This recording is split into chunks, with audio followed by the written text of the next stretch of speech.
Hello, I'm Rebecca. I live in Cambridge. I project manage building renovations, and I'm slightly obsessed with Japanese loos. The aim of the next 18 minutes is to enlighten, inform, hopefully amuse, and apologies in advance for any puns that have slipped in. So let me give you a little bit of background as to why I'm so obsessed about Japanese loos. It all started early in 2019 when I just set up my new company. And I was approached by one of my clients, a neighbor, who is single, independent, retired, an academic in her early 70s. And she asked me if I could possibly help her to future-proof her home. What she wanted me to do was to extend the ground floor cloakroom and install a Japanese loo, to which I said, a what? And following that, I began my journey of discovery, where I was Googling, reading, talking to people, visiting people, and eventually I found myself at the London showroom of a company called Toto, where I had my first experience of this amazing product. And it was truly remarkable, an epiphany, a eureka moment, I could say. So moving on to the second reason, about August 2019, I went to Northumberland for the first time, actually, where I spent 10 days having a wonderful holiday, walking along the coast and visiting places like Alnwick. And halfway through this holiday, my index finger became really stiff and I couldn't really move it. It was swollen. And I thought, I must have banged it or something. Anyway, it didn't go away and it became rather annoying because I couldn't really do anything with that finger. So when I got back to Cambridge, I took myself off to my GP and I said, I've got a problem with my finger. And he prodded it and poked it and said, well, let's just take some bloods just to be sure. And it was about a week later, I remember it distinctly, it was Saturday evening, Waitrose in Cirencester. And my phone rang, and so I said, hi, and I said, who's this? Oh, this is your GP. I just thought I should let you know that we've had your results back, and you have really high markers for rheumatoid arthritis. We're going to fast track you to Addenbrookes, which they did, because I think if you fast track with rheumatoid arthritis, you have a better chance of slowing the process. Quick explainer here. Rheumatoid arthritis and osteoarthritis, they both affect your joints. They're very different forms of the same broader condition. Rheumatoid arthritis is an autoimmune condition, whilst osteoarthritis is primarily a degenerative joint condition. I didn't know that. Now I do. There's no cure for either of them. And I think about in the UK, there's about 400,000 people suffering from it. It does affect women more than men. It can start from 40 years upwards. So I still can't, that's as far as I can do that. I have a constant reminder that this will eventually impact on my own mobility at some point. So I will definitely be installing a Japanese loo, which I see as a complete game changer. So those are the two main reasons why I'm really into these things. So let's move on to the loo. I won't dwell too long on this, as they're pretty bog standard. However, I'm always intrigued by the many names and the origins of the words that we use to describe where we're going. Toilet, loo, lavatory, restroom, WC, privy, dunny, ladies and gents, just to name a few. One theory behind the word loo is that in medieval France, as the people were depositing the contents of their chamber pots out of the top floors of their houses, they would yell, "Gardez l'eau," or "watch out for the water," to all the poor people below in the filthy streets. This translated in England to "Gardez l'eau," which was then shortened to loo. Excuse me. The first flushable toilet was invented in 1596 by somebody called John Harrington, who was the godson of Elizabeth I. Hence, this being referred to in some court circles as the John. And finally, whilst he didn't actually invent the toilet, the appropriately named plumbing entrepreneur Thomas Crapper perfected the ballcock and siphon system in the late 19th century, which is still used in many loos today, if you like, the traditional style. A couple of other interesting facts I thought you might like. The average person spends 3 whole years of their life sitting on the loo. The average person uses about 57 sheets of loo paper a day, which equates to a whopping 17 kilos per year. And it's estimated that about 75% of adults use their cell phones in the bathroom, with a whopping 41% admitting to making and 60% admitting to accepting calls. And I'm one of those. So now let's move to Japan. Japan and its people are obsessed with cleanliness, as if you've been there, I'm sure you'll know. And that obsession is reflected in the bathing culture they have there, as well as their quirky, lavish, all singing and dancing toilets. In Japan, they even have a toilet god and several toilet ghosts. One I heard of recently called Hanako-san, who's a schoolgirl ghost who haunts the 3rd stall on the 3rd floor of the girls' toilets in Japanese schools. So children will challenge each other to knock on the door 3 times saying, "Are you there, Hanako-san?" To which she may reply, "Yes, I am," and extend a ghostly hand. Or in some regions, apparently, they risk being eaten by a 3-headed lizard instead. So, what exactly is a Japanese loo? Essentially, it's a toilet integrated with a bidet, but obviously there's much more besides. Without doubt, Toto are the undisputed Rolls-Royce of the Japanese loo market.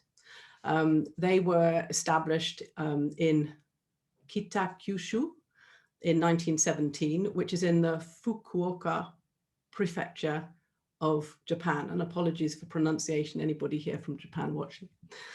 So Toto have invested more than 40 years in R&D for the product design and technology of their toilets.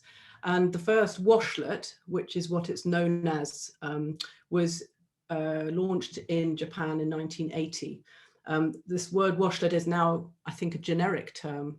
So it's a bit like the way we call Hoover, a vacuum cleaner as a Hoover. They've sold more than 50 million units worldwide. And it's worth noting that more than 80% of Japanese households will have at least one, which is quite amazing. Although Toto is definitely the brand leader, there are now other brands and other companies that manufacture and sell, particularly Asia, Turkey, and now Europe.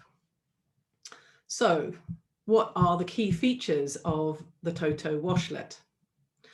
Firstly, they have this wonderful, what they call a tornado flush. So there are 2 powerful nozzles that create a centrifugal cyclonic rinsing action, which is really effective. Secondly, as standard, all the Toto toilets are rimless. So there's nowhere for sort of germs to collect, unlike our traditional loos. They use your unique ultra smooth, what they call Cephion Tech glaze, using nanotechnology. Very, very smooth. If you look at under a microscope, it's much smoother than the normal ceramic we would use. And they also use a fine pre-mist, which is sprayed onto the surface. So let's think water slide. They have patented their, what they call the self-cleaning wand jet, which has numerous functions depending on what you want and whether you're a man or a woman. But there are many, many other features. For example, they have the automatic lid opening, seat warming, ambient light, deodorizing, remote flushing and drying. So it can be a completely contactless experience. Here I'd like to quickly mention something else that Toto have invented, which is what they call the Toto Sound Princess. Now this they invented to combat a growing trend of Japanese women to continually flush the toilet to cover the sound of bodily functions. So a small electronic device, it simulates the sound of flushing, thereby saving a huge amount of water. Good for the Japanese. Despite all these wonderful features, there are still challenges, and three main challenges why there isn't greater adoption of the Japanese loo in the Western world. Toto refers to them as the 3 C's. Firstly, it's one of culture. Asia and the Middle East traditionally use water. Probably the latter is from religious roots pertaining to cleanliness. Whereas in Europe, Americas and Australasia, we're wedded to the loo paper. The second C is current, and I don't mean the edible variety. So there's this inherent fear we have of combining electricity with water. But this is actually unfounded because it's totally waterproof. But I would advise that you get a professional to connect it in. Thirdly is cost. They are certainly more expensive and to most people are considered a luxury item. However, nowadays there are many less expensive models on the market and overall demand is increasing. So it's, but those are the 3 reasons why it doesn't seem to have really caught on, particularly in America and Europe. But they are definitely gaining a growing fan base. And clearly once you've tried them, people can't stop talking about how wonderful they are. Some notable examples I can give you include the fabulous Prue Leith, who thinks they're wonderful. The sadly departed Sterling Moss, who considered them the Formula One of toilets. Kevin MacLeod. Now, back in 2019, Kevin, there was a little article, little snippet in the Daily Mail where Kevin MacLeod said, "I don't make predictions, but I do predict that the next big thing in the building industry will be the Japanese heated loo." Go, Kevin. Ogilvy vice chairman and the author Rory Sutherland, he wrote an article in The Spectator last May. I think it was titled Lockdown Hero, because he did just installed a Japanese loo. And so he didn't have a problem without loo paper. So he thought he was very clever. Will Smith, he injured his shoulder, I think, back in 2007. So he had one installed and he was tweeting about it, saying how fab it was. And then who else? We've got Jonathan Ross, will.i.am, and the Kardashians. Who cares about them? So to summarize or give you the bottom line, as well as the appeal of hygiene, comfort, and the stylish design of these Japanese loos, I believe they can really make a difference to quality of life, particularly for people who are looking to future-proof their homes as they get older, as well as enabling people with certain mobility challenges to get to the bathroom unaided. Personally, I believe many people would justify the cost in return for greater independence with dignity and style, which is very important to me because that's what I do. And so it's one of my main mantras is to help people to live more independently. So if I've managed to pique your interest and you'd like to know a little bit more, why not try one out for yourself? You can either pay a visit to the Toto showroom in London, which is in Clerkenwell in St. John Street, absolutely free. Or you can take yourself off to Japan House in High Street, Kensington, where they have a couple installed. And I would tell you, if you haven't been there, do go, because it's absolutely wonderful. They've got several floors with examples of wonderful Japanese products. They've got a restaurant, really fantastic. Thirdly, you can always splash out, book a night at the glorious Stafford Hotel in St. James's, where they have no less than, I think, a total of 32 Toto toilets in their suites and deluxe rooms. So before I sign off, I'd like to take this opportunity to thank a couple of people for helping me with this, with their advice and help. Asuka Osada and Floyd Case, both from Toto UK. My wonderful Japanese friend Iku Ishiwaki, and I'm so sorry if I've got some of the pronunciation wrong. John Torrance for his brilliant voice coaching and confidence session that we had. And of course, Anne Hawkins and the Drive the Partnership for the opportunity to talk to you today and to get this off my chest and out of my system. Have a lovely weekend, everyone. And although I'm going slightly off-piste here, happy Chinese New Year of the Ox. Thanks, Rebecca. Really interesting. Thank you.